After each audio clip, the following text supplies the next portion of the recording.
A todos. Peço que se acomodem nas suas cadeiras, enfim, aonde melhor convier.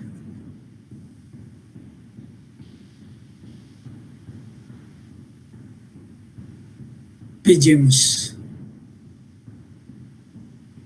o auxílio e o amparo de nossos anjos guardiães, nossos guias, mentores espirituais, a equipe espiritual da Casa do Rio,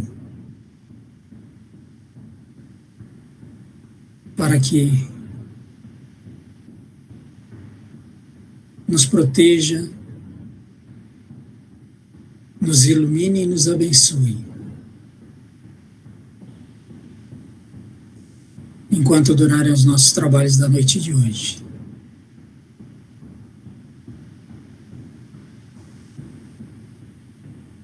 Que as correntes de proteção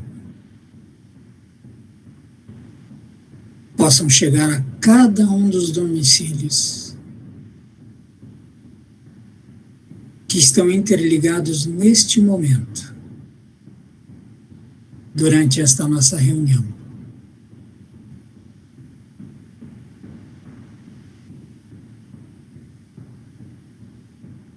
Que uma grande pirâmide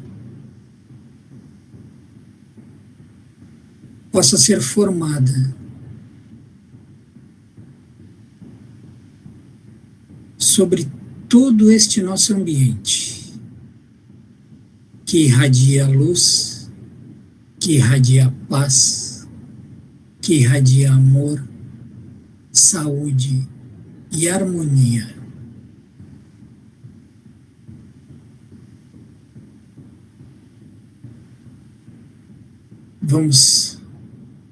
Peço que todos vocês me acompanhem nesse Pai Nosso para darmos abertura aos nossos trabalhos da noite de hoje. Pai Nosso, que estais nos céus, santificado seja o vosso nome.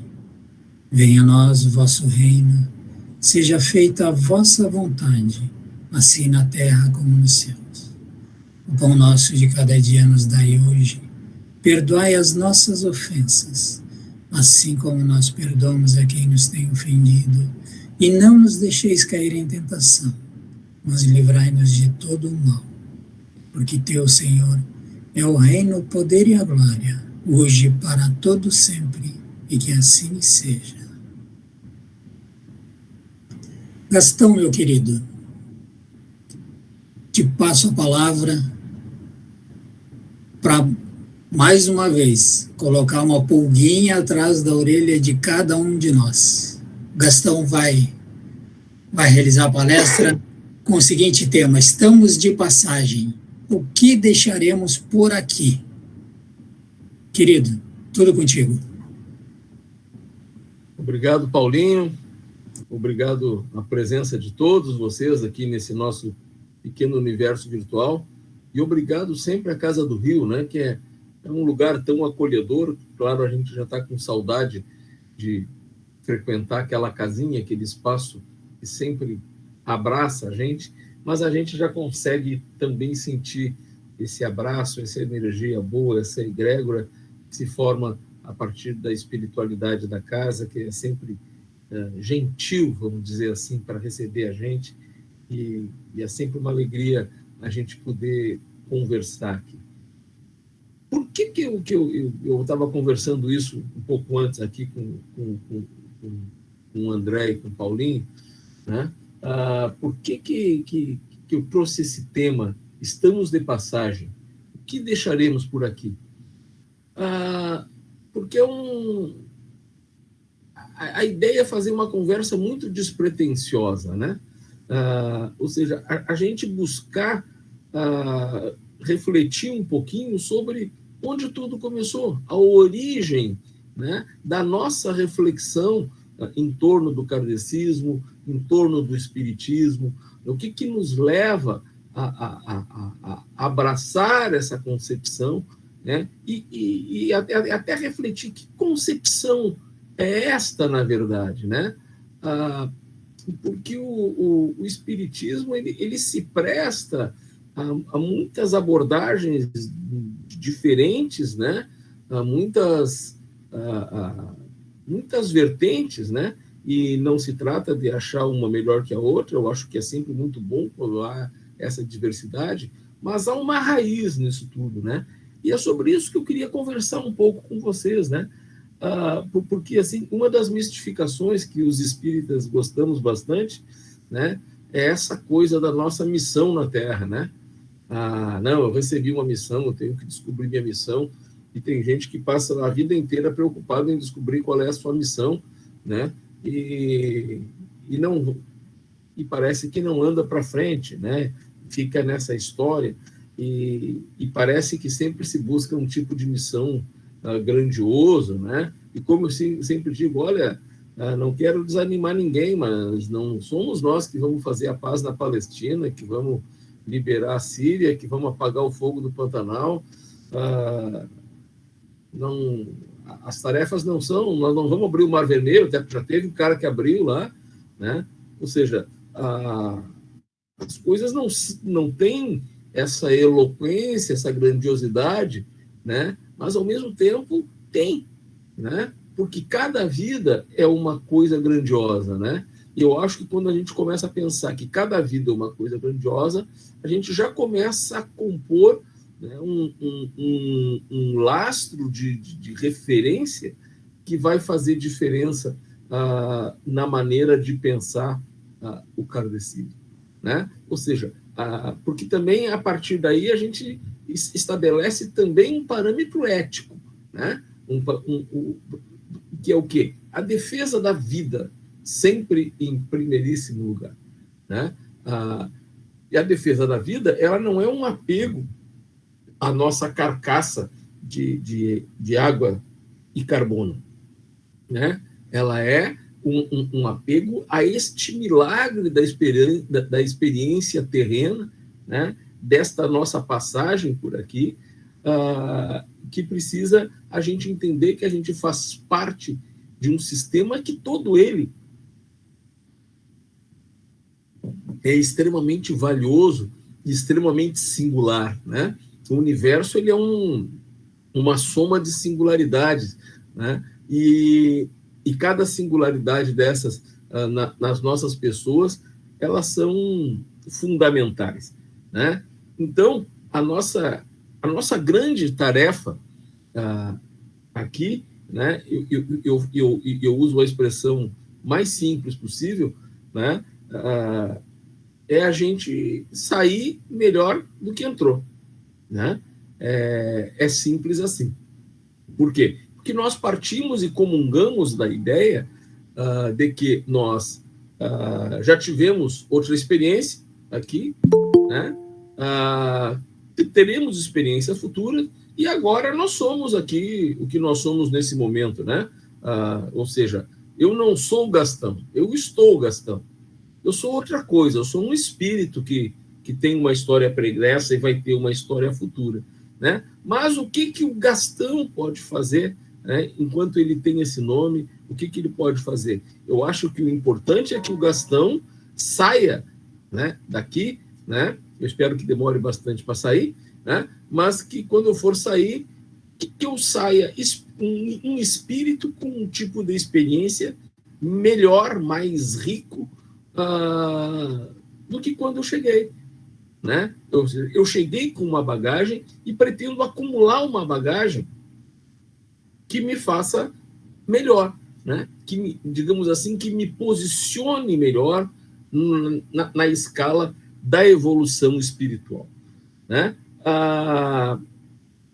E aí eu acredito que isso é uma coisa que é aparentemente simples, mas ela é uma coisa extremamente complicada, porque se trata do uso que a gente faz de um instituto, né, que ele é muito caro ao kardecismo, ele é uma das categorias centrais da doutrina, que é a ideia do livre-arbítrio. Ou seja, o livre-arbítrio é uma ferramenta que nos é dada para a gente executar, para a gente manufaturar a nossa evolução espiritual. Ou seja, para a gente dar os passos que a gente pode dar, ou seja, como é que a gente dá esses passos? A gente dá esses passos através das escolhas que a gente faz. E nesta engenharia tem uma generosidade muito grande, né? Porque as divindades, Deus, ou como a gente queira chamar, nos diz, vai lá e evolui.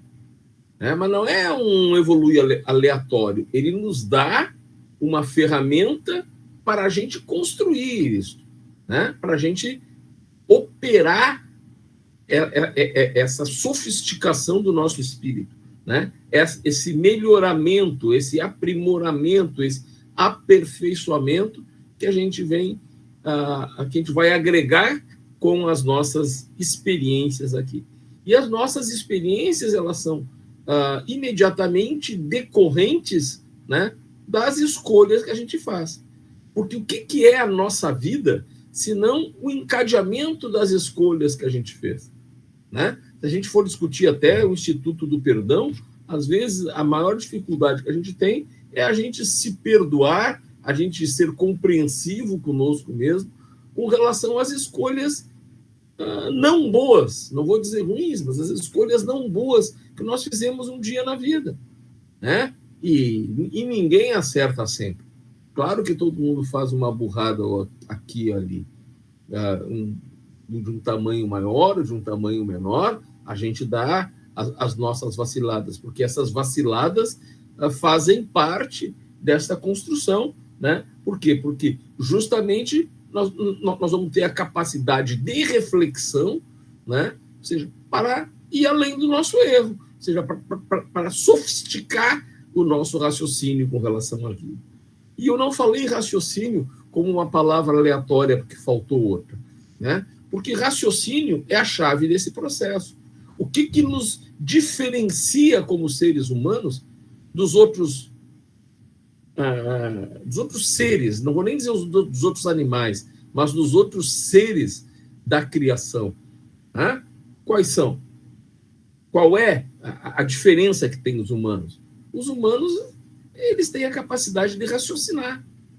Nós temos a capacidade de projetar um futuro, nós temos a capacidade de imaginar. Ou seja, o que é a imaginação? É a construção no pensamento de uma realidade que ainda não existe, né? Seja ao projetar um artefato, entende? A minha caneca aqui, alguém pensou, planejou ela, né? Antes dela existir. Isso é a imaginação. Essa é a diferença que os humanos têm com relação aos demais, né? E por incrível que pareça, ela é, do ponto de vista da curva da história, né? Uma ruptura que se dá há alguns milhões de anos atrás, e esses milhões de anos, se a gente for pensar na história do mundo, é pouca coisa, né? Ou seja, é quando a gente faz a nossa revolução cognitiva, né? Quando nós começamos a aprimorar a nossa consciência, ou seja, nós começamos a abandonar o que seria a animalidade, né? Ou seja, o nosso instinto, para começar a refletir sobre as nossas experiências, né? Isso é o que faz com que a nossa vida seja mais complicada que a dos outros animais, né? Ou seja, a nossa capacidade de refletir sobre a nossa existência, né? Porque ser cachorro é muito fácil.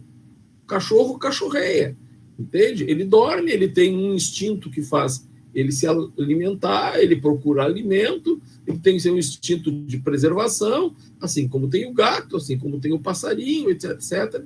E as coisas acontecem, né? A partir de uma mecânica, digamos assim, meio pré-estabelecida pelas faculdades naturais que cada um desses seres tem, das suas habilidades morfológicas e etc.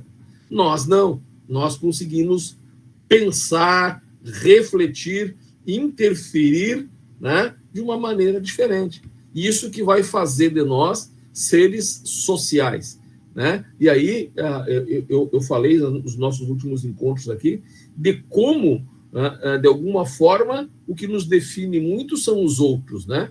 Porque as nossas atitudes, elas são de uma maneira geral com relação aos outros, né? Ou seja, eu já mencionei explicitamente essa frase, é muito mais difícil da gente evoluir espiritualmente numa ilha deserta, né? Por mais que a gente possa refletir, meditar, etc., etc., né? Mas a gente é privado de experiências de convivência. E é nessa experiência de convivência, na minha interação com o outro, na minha preocupação com o outro, né? No exercício da minha amorosidade pelo outro, é que eu vou efetivamente expandir minha consciência.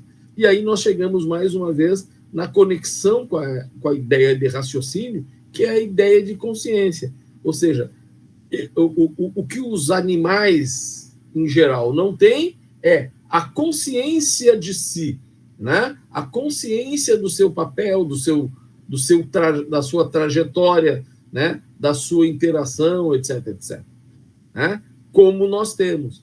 Ou seja, quanto mais nós desenvolvemos a nossa consciência, mais a gente se afasta da nossa animalidade, né? Mais a gente deixa o instinto e mais a gente usa a consciência. É isso que nós fazemos. E vocês percebam o seguinte, como a ideia de expandir a consciência, ela está presente na grande maioria, se não em todos os credos, né? Vários deles, inclusive, com práticas, digamos assim, externas, né? Que favoreceriam a expansão da consciência. O melhor exemplo que a gente pode dar, por exemplo, é o pessoal do Santo Daime, por exemplo, ou as outras denominações que usam a ayahuasca, né? Aí tem tribos, tem várias denominações que usam para quê? Para tentar, mesmo que por um momento e por uma intervenção química, né, por uma coisa que se bebe, nos levar a um outro estágio de consciência, né? Os rastafaris usam a cannabis, o padre católico usa o vinho, né? E assim sucessivamente. Ou então, mesmo a tradição da meditação, né? Ou seja, quando se usa um mantra, o que tu faz? Tu coloca vibracionalmente o cérebro num tipo de frequência que te descola, né? Ou seja, que teoricamente ampliaria a tua consciência. Ou seja, faz parte da nossa vontade terrena de transcender. A gente está sempre buscando essa transcendência, né? E essa transcendência, ela em última análise, a capacidade de entender mais. Ela é a expansão da consciência. E eu sempre digo, né, que a expansão da consciência, ela não é uma coisa mágica. Ela não acontece quando a gente bate a cabeça na parede e vê uma luz, ou cai sei lá, né, tem uma epifania, agora eu descobri tudo. Não, não é assim. Isso é um pouquinho uma prática de desenvolver a musculatura da nossa consciência. É uma coisa meio de academia, ou seja, a gente precisa se acostumar a fazer o trabalho de expansão da consciência. Isso tem a ver com estudo, isso tem a ver com reflexão, e vou buscar uma outra expressão que é cara ao espiritismo, que é a noção do autoconhecimento, né? Ou seja, porque o autoconhecimento é o troço que nos dá a capacidade de perceber os nossos limites e de propor, digamos assim, metas para a gente alcançar. A gente conseguir avaliar no que eu preciso melhorar, né?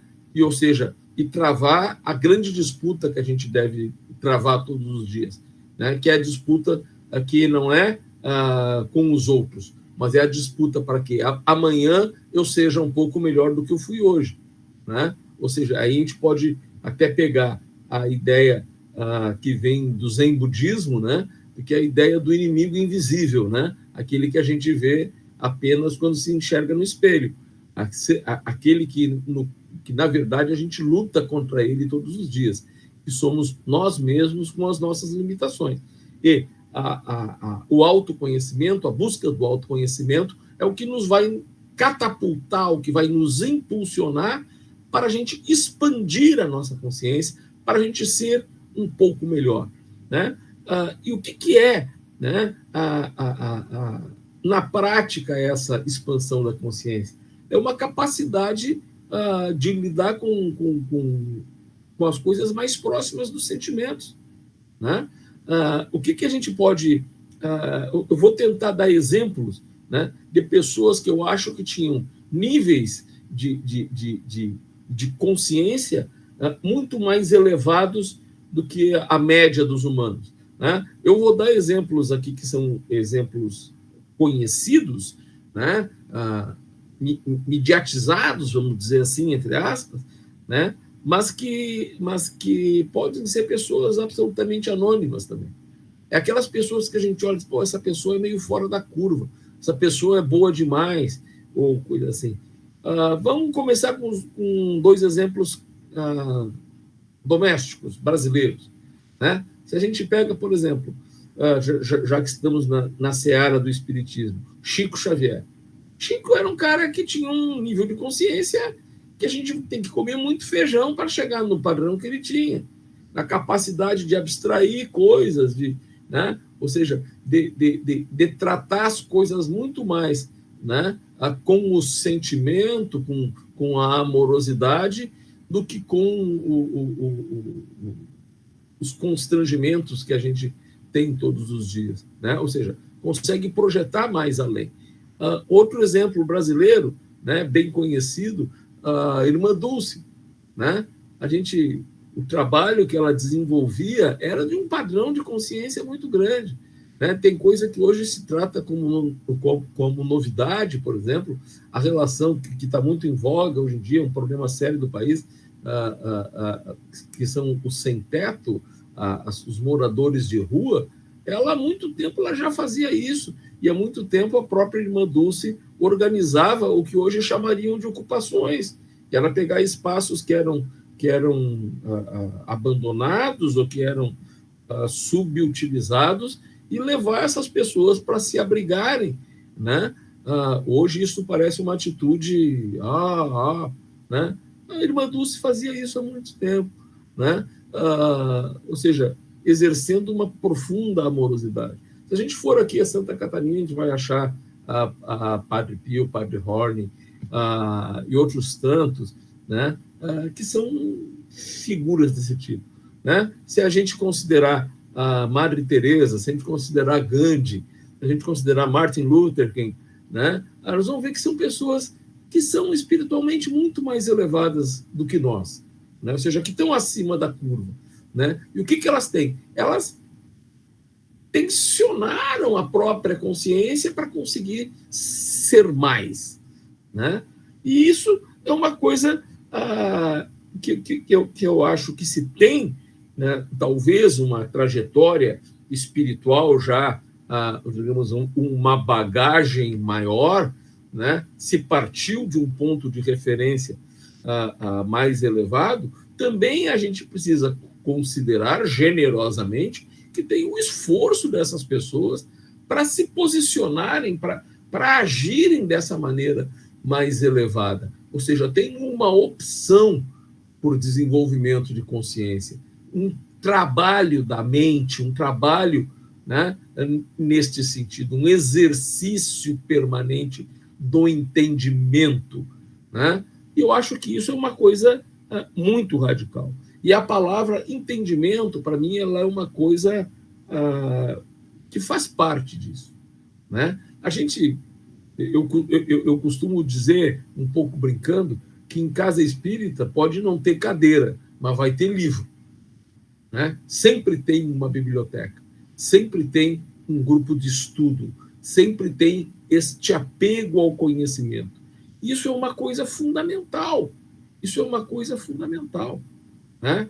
Por quê? Porque isso nos auxilia a compreender melhor, né? E aí eu quero citar um pensador francês, né, que disse uma coisa que entende? É o Jean-Paul Sartre, E ele diz isso, e ele não é nenhum religioso, ele é um materialista, inclusive, né?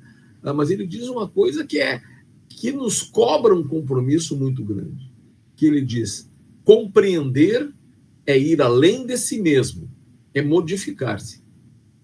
Veja o seguinte, a profundidade que tem isso. Porque tem, em primeiro lugar, a ideia do conhecimento como possibilidade de transcendência. Ou seja, ele diz, compreender é ir além de si mesmo. Ou seja, quando eu agrego um conhecimento, quando eu agrego um entendimento, uma compreensão, eu me projeto além do que eu era minutos atrás. Quando a gente aprende uma coisa, a gente se faz outro. Por isso a gente diz, por isso Sartre diz, compreender é ir além de si mesmo, é modificar-se. Veja se isso não é a ideia da evolução espiritual. É a evolução da inteligência, é a expansão da consciência. E nós precisamos, aí sim, resgatar um compromisso com o entendimento, um compromisso com a compreensão. Porque não basta a gente apenas compreender e ficar com essa compreensão para nós, né? Dessa maneira individualista, digamos assim, né? E aí, por isso eu falei em outras palestras aqui que o kardecismo é uma doutrina de ação, porque ele quer o que Kardec fazia, né? E sugere que a gente faça é o quê? Que a gente pegue a nossa compreensão e transforme em ação, transforme em atitude, em relação com o outro, em capacidade, né, de agregar amorosidade, né, e projetar aquilo que eu desejo para mim também para o outro.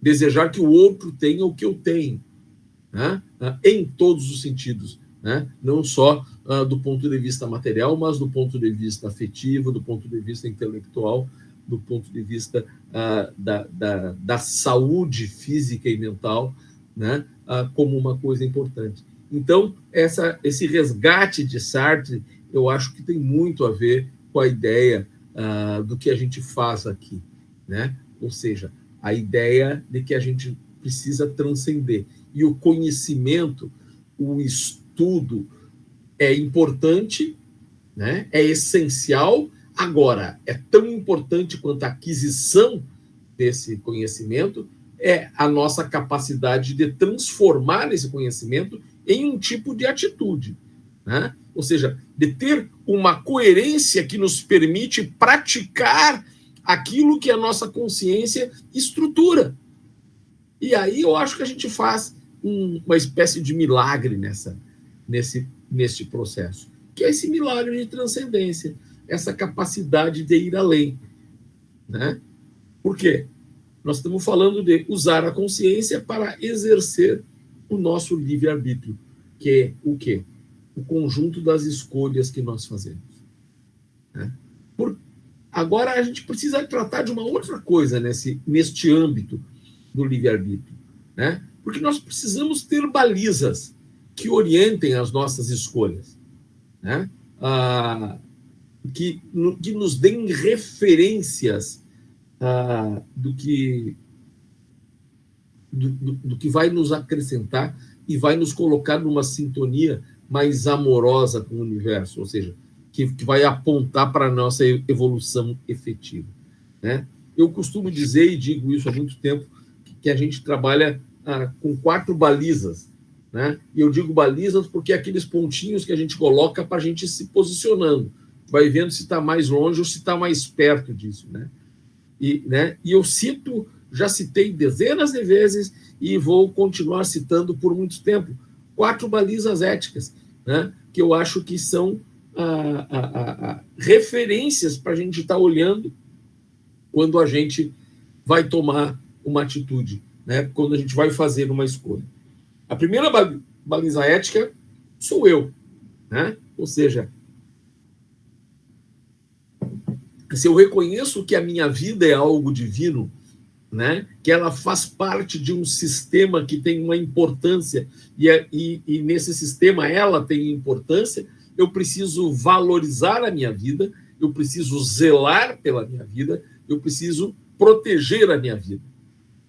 Então, todas as escolhas que eu faço, elas precisam ser boas para mim, né? Não tem valor uma escolha que eu faça e que me coloca em prejuízo, né? Seja afetivo, seja moral, seja físico ou coisa desse tipo. Ninguém gosta de sofrer, digamos assim. Então, eu preciso respeitar a minha vida e fazer escolhas que sejam boas para mim. Isso não significa ser egoísta, né? Mas significa entender que eu preciso estar com a minha casa em ordem, até para eu poder oferecer ao outro algo de bom. Eu preciso estar equilibrado fisicamente, eu preciso estar equilibrado mentalmente para eu conseguir, inclusive, oferecer mais amorosidade. Eu preciso estar com meus afetos em dia, né? E aí eu faço sempre uma piada, eu acho que você já deve ter ouvido isso umas 10 vezes, mas eu gosto de falar isso porque ela é muito boa, né? Ou seja, tem a expressão que diz amai-vos uns aos outros, né? Amai ao próximo como a ti mesmo, e a Deus sobre todas as coisas. Amai ao próximo como a ti mesmo. Tem gente que tem autoestima tão baixa que, se ela quiser me amar como ela própria, muito obrigado, eu estou passando, né? Porque certamente é pouco amor, então eu não quero, né? Ou seja, porque eu preciso ter um amor por mim, né? Para que eu consiga oferecer amor ao outro também. Ou seja, isso é uma baliza muito importante, né? A minha mãe sempre dizia, e a minha mãe é muito espírita, dar murro em ponta de faca não é demonstração de coragem, e sim de burrice, né?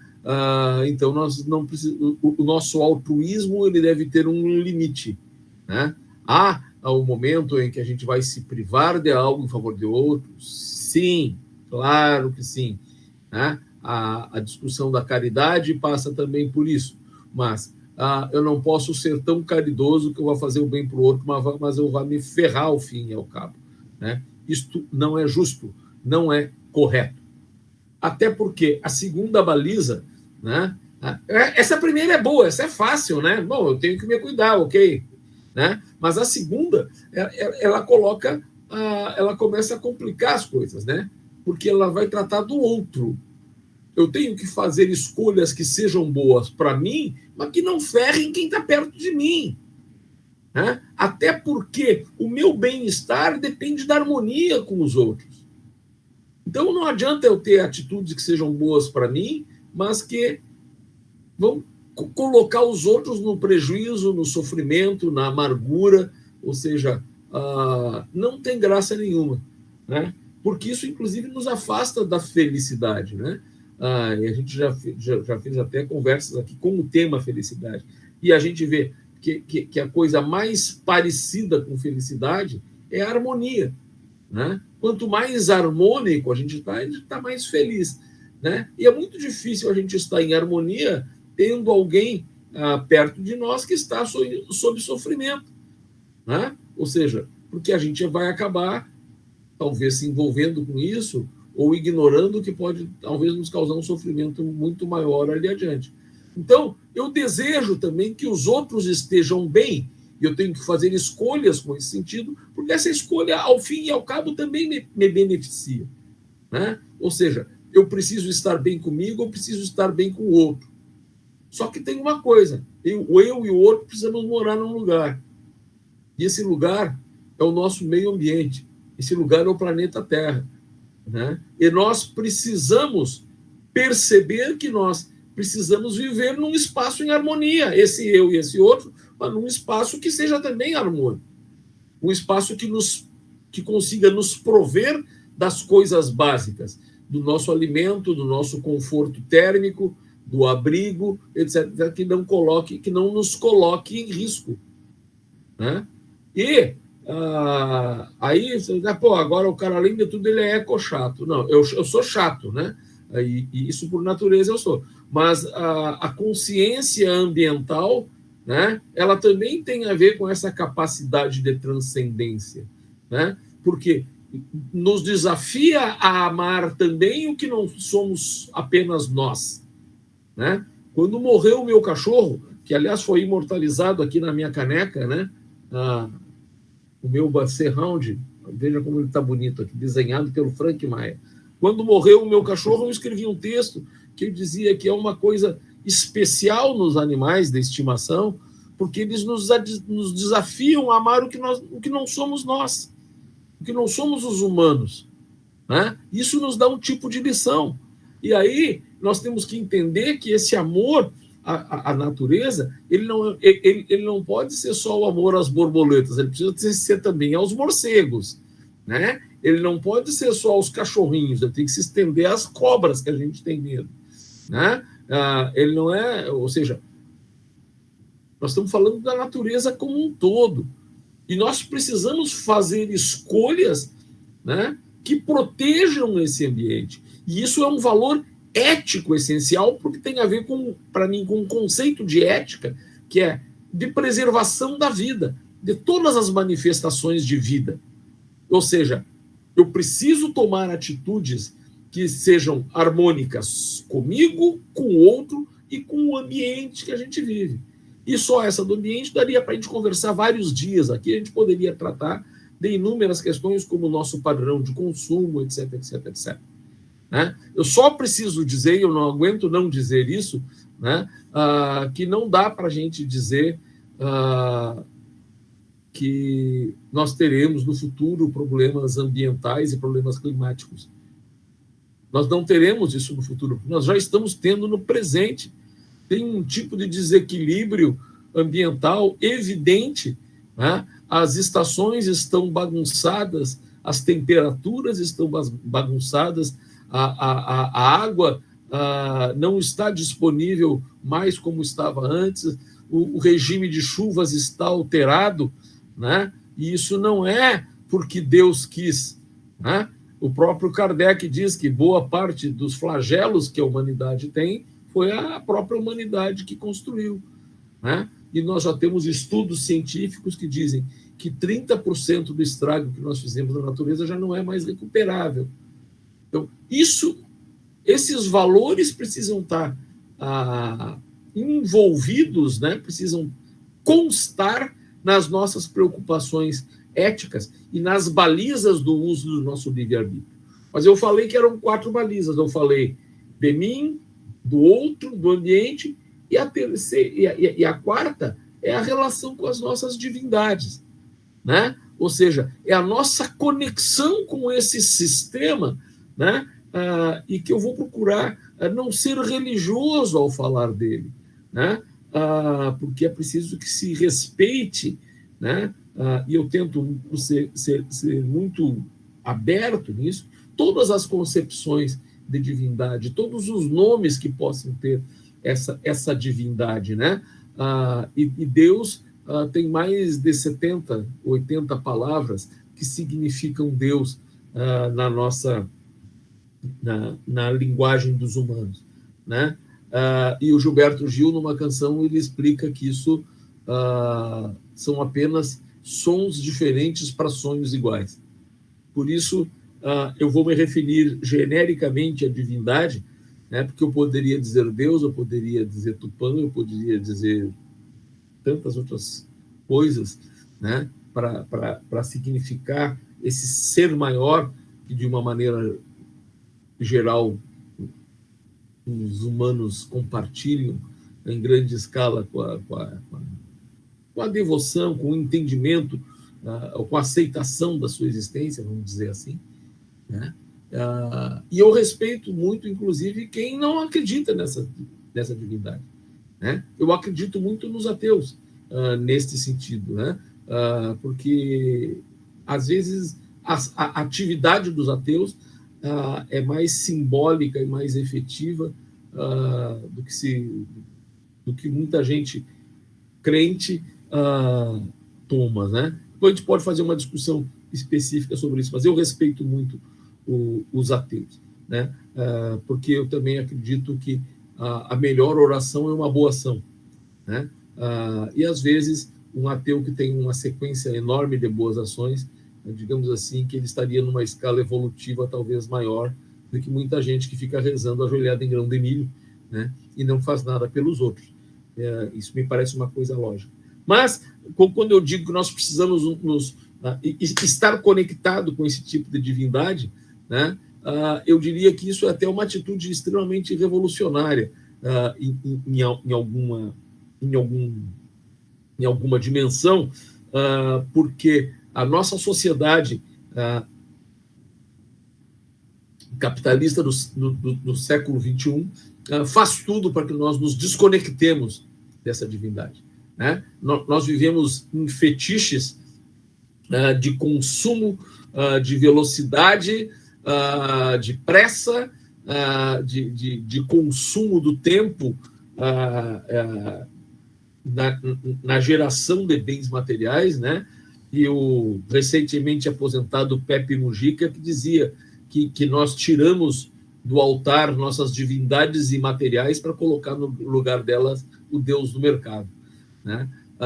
E nós precisamos nos conectar, nós precisamos buscar a nossa relação com essa energia que nos traz aqui. Eu acredito muito fortemente que nós somos vetores, setinhas vetoriais de um polo energético central, né, que eu chamaria de Deus, que se expandiu, que se espalhou, né, e por isso eu sou bastante panteísta nesse sentido, e eu acho que Deus, né, está presente em todas as coisas, né? Se eu buscar uma coisa aqui, para ver se eu acho para vocês.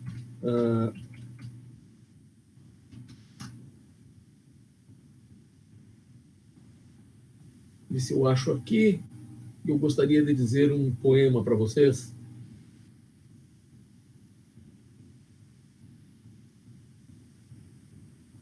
Eu não vou achar agora. Eu devia ter pensado nisso antes, né?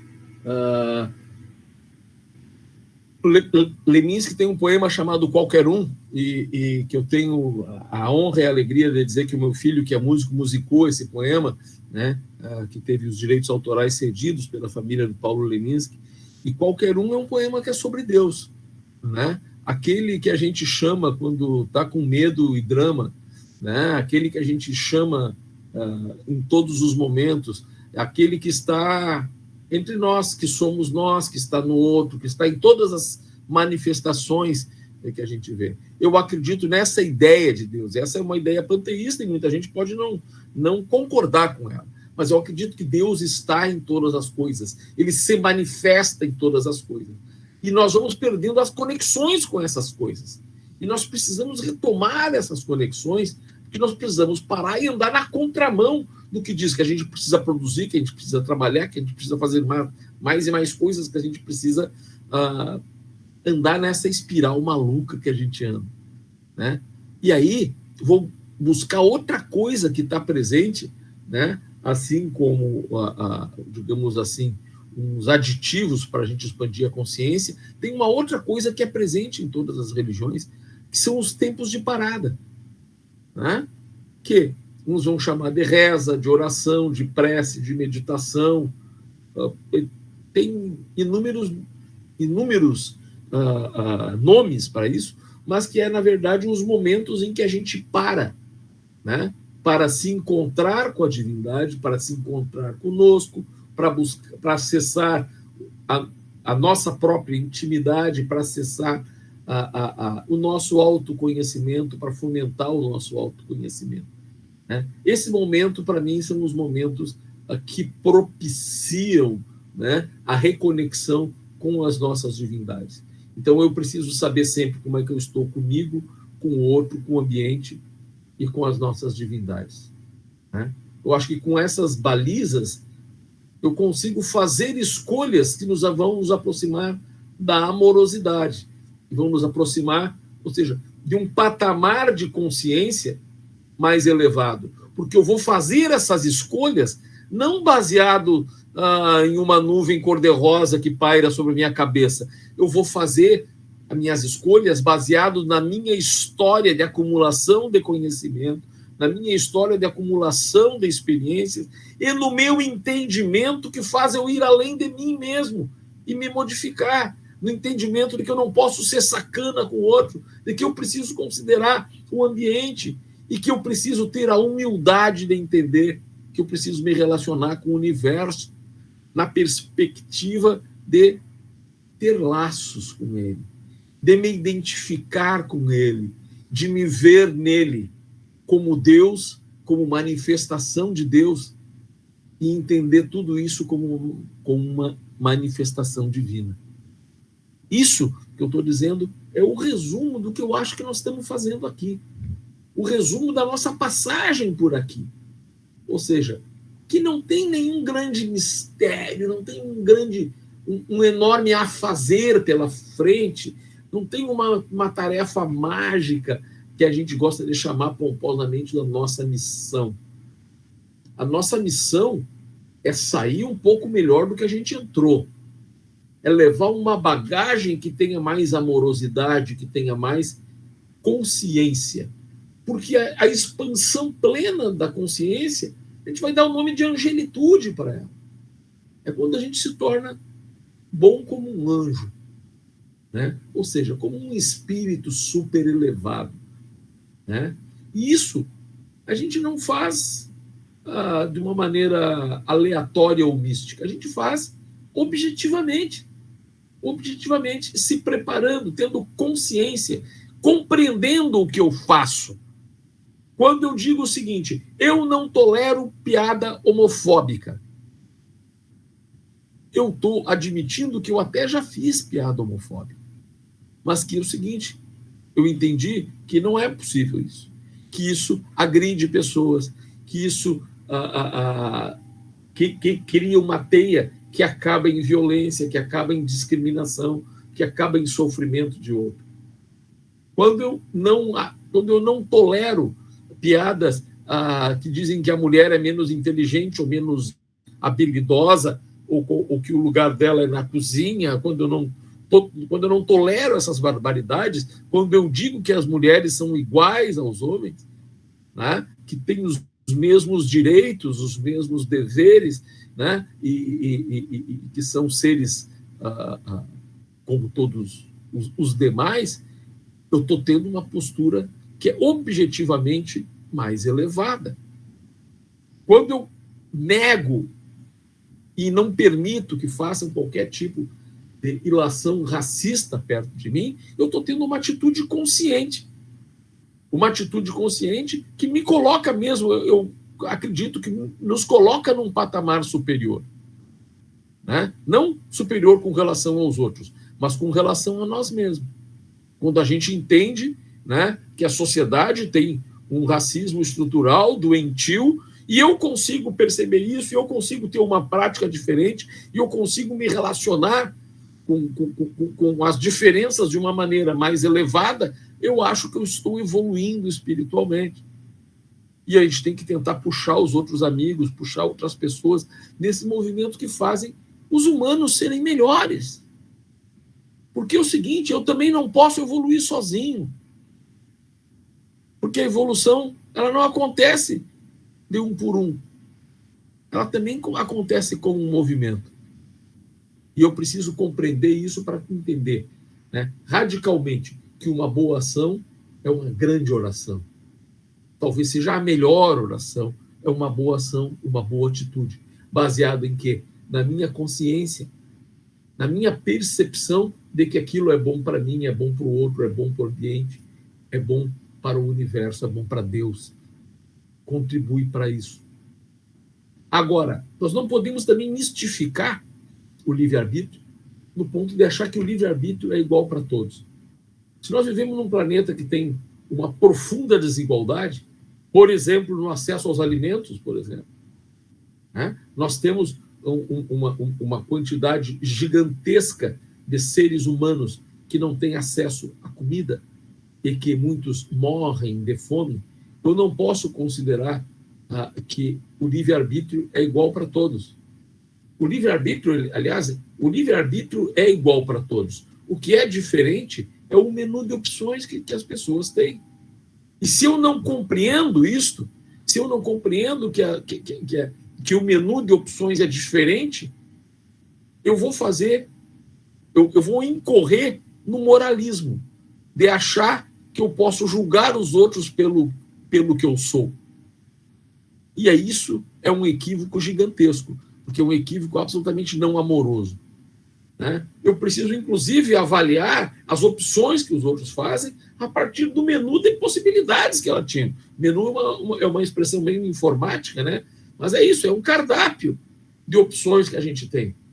E tem gente que as circunstâncias tolhem essa quantidade de opções. Ortega y Gasset, né, pensador espanhol, ele diz que o homem, ele é o homem e a sua circunstância. Ou seja, nós não vivemos em estado puro de espírito. Nós estamos aqui em carne e osso justamente para vivenciar essas contradições e trabalhar com elas. Por isso, nós somos todos diferentes, embora sejamos profundamente iguais. Mas está no desenvolvimento da consciência, está no exercício da consciência eu perceber que nós somos seres humanos iguais, mas que temos todos uma enorme singularidade, né? E os pontos de partida e de chegada de cada um de nós é diferente, né? Que as possibilidades de cada um são diferentes, né? E a gente não deve julgar os outros por nós mesmos. Por quê? Porque a gente não deve julgar os outros. Né? Isso não é uma atitude amorosa, né? A rotulação, o julgamento, etc, etc. O que nós temos que compreender é que é o seguinte: as oportunidades, as possibilidades, né? A cartela de escolhas que a vida dá não é igual para todos. E eu não posso cobrar que seja, né? Porque às vezes as prioridades que se estabelecem, às vezes elas são básicas demais para algumas coisas que a gente gostaria que fossem mais elevadas, né? Então a gente precisa ser compreensivo nessa perspectiva. 9h03, eu já estou estourando o meu tempo, e esse é um tema que ele é tão básico, né? Ele é tão básico, ele é tão o início de tudo, né? Que a gente poderia ficar aqui conversando muitas e muitas e muitas horas sobre isso, né? Porque o que a gente deixa aqui, né? Tentando responder a pergunta que está no título. Nós estamos de passagem, mas o que a gente deixa? O que a gente deixa é a soma das nossas experiências, os exemplos que a gente deu, ou seja, o resultado das escolhas que a gente fez enquanto estava passando por aqui. É isso que a gente deixa aqui, né? E quanto mais esse legado for filtrado por uma consciência mais elevada, melhores serão as nossas possibilidades. Isso aqui tudo não é para dizer que nós estamos carregando o mundo nas costas, que a coisa é pesada. Não, é muito o contrário, né? Essa é a visão mais otimista que a gente pode ter, de perceber a divindade apostando em nós, né? Nos dando ferramenta para a gente fazer o que quiser, né? E nos dando o material para a gente ser melhor. E o que é mais legal disso, mais interessante, é que a bondade divina é tão grande que ela nos dá a possibilidade de errar profundamente. E se a gente fizer um monte de burrada, mesmo assim a gente vai ter uma outra oportunidade. E o nome dessa nova oportunidade é uma reencarnação. O que nós estamos vivendo aqui, se não uma nova oportunidade, né? E a gente não se lembra das burradas que a gente fez lá atrás, né? Mas a gente certamente fez e está aqui para aprimorá-las, etc, etc. E aqui nós estamos convivendo com níveis de consciência diferentes o tempo todo. Mas o que nós precisamos é dar as mãos para que a gente consiga avançar coletivamente, para que o movimento de expansão da consciência, de aprimoramento da consciência, de desenvolvimento da amorosidade, não seja apenas uma experiência pessoal, mas seja também um fenômeno coletivo, seja uma apreensão coletiva, para que a gente consiga evoluir em conjunto, né? Para a gente consiga fazer aquilo que é a coisa que a gente tanto ama, que a gente tanto sonha, que é um mundo melhor, em que as pessoas sejam mais felizes. Por enquanto era isso. Muito boa noite. E como eu gostaria de ficar muitas horas aqui falando desse tema, eu adoraria. Boa noite, muito obrigado. Gastão, meu querido, excelente. Bom, eu não preciso nem dizer isso, né? Tu sabe que eu sou fã de carteirinha, então não preciso estar te bajulando, não. Muito boa palestra, querido. Ótimo. E assim, né? O que tu colocou, o cardápio de opções de cada um. Mas se a gente for analisar a nossa própria vida, individualmente, cada um for analisar e ver os altos e baixos que ela foi tendo até os dias de hoje, por exemplo, para mim, 60. Então, quer dizer, já tem uma estrada. O cardápio de opções, como tu mesmo falou, se apresentaram de diferentes formas nas mais variadas fases da minha vida. Nunca foi linear, né? Ou seja, as opções surgiram de acordo com cada fase, boa ou ruim. Então, isso significa o quê? Significa que naquele determinado momento, eu fiz o melhor que eu pude. Ponto. Se nova oportunidade surgir, e surgir da mesma forma, logicamente, devido à experiência e devido às circunstâncias, vai ser feito de uma forma diferente. Mas a gente não precisa olhar para o outro e ver, não, porque se a gente olhar para dentro, para nós mesmos, a gente vai ter essa real noção de que a nossa vida existem vários cardápios, várias situações se apresentaram e surgiram, né? Então, quer dizer, isso é para todo mundo. Cara, muito bom mesmo, sabe? E eu peguei quer falar alguma coisa? Não, eu quero fazer um comercial. Eu quero recomendar que o pessoal procure nos Spotify, Deezer, essas coisas que tocam música aí hoje em dia, procurem Pedro Cassel, a canção Qualquer Um, que é esse poema do Leminski, que eu acho que é uma coisa que leva a gente para cima, né? Pedro lançou um disco esses dias aí, é maravilhoso, vou fazer um comercialzinho aí. Então, ô Gastão, faz assim, bota no chatzinho ali, que aí quem quiser já faz um copy-cola. Exatamente, vou fazer isso. Tá, e aí, só para complementar, já rapidamente, que a gente já avançou o horário, eu estava dentro de um hospital esses dias, e eu vi uma plaquinha que me chamou a atenção, pelo que ela dizia. E na plaquinha diz atendimento humanizado. Mas eu acho que esse texto, se a gente tirar a palavra paciente e colocar pessoa, ela se adequa perfeitamente. E aí eu queria que vocês escutassem, para que a gente pudesse levar isso no nosso dia a dia, sabe? Para que a gente consiga olhar, para que a gente consiga perceber as pessoas de uma forma diferente. A gente não pode julgar as pessoas, a gente não pode querer que elas ajam da mesma forma que a gente. Como o Gastão falou, são situações diferentes em todos os níveis. Ninguém é igual, todo mundo é diferente. E viva essa diferença. Sem essa diferença, a gente não seria nada. A nossa vida seria terrível, né? Então, eu vou compartilhar isso com vocês. Uma pessoa não é só uma pessoa. Ela é o amor de alguém, o pai de alguém, a mãe de alguém, o filho de alguém, o avô ou a avó de alguém, o melhor amigo de alguém, o amor da vida de alguém. A nossa missão é a todo instante cuidar e fazer de tudo pelo amor da vida de alguém.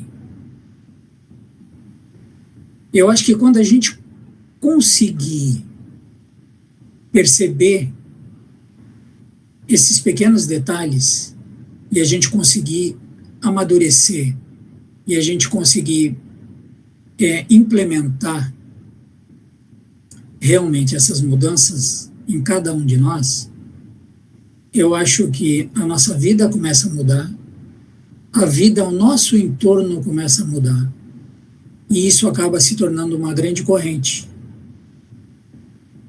Porque semelhante atrai semelhante. E eu acho que isso vai ser um salto muito grande na humanidade, quando todos nós compreendermos isso. Sabe? Eu agradeço profundamente a presença de todos vocês. Gastão, mais uma vez, querido, eu te agradeço muito a tua palestra. E eu pediria que as nossas equipes de anjos guardiães, de médicos, de mentores, utilizem toda essa energia de amor, de paz e de harmonia que está absoluta em todos os nossos ambientes, para que essa energia seja espargida aos 4 cantos do universo. Que a paz, o amor, esteja sempre conosco. Muito obrigado, uma boa noite e uma boa semana a todos vocês. Fiquem com Deus. Muito obrigado.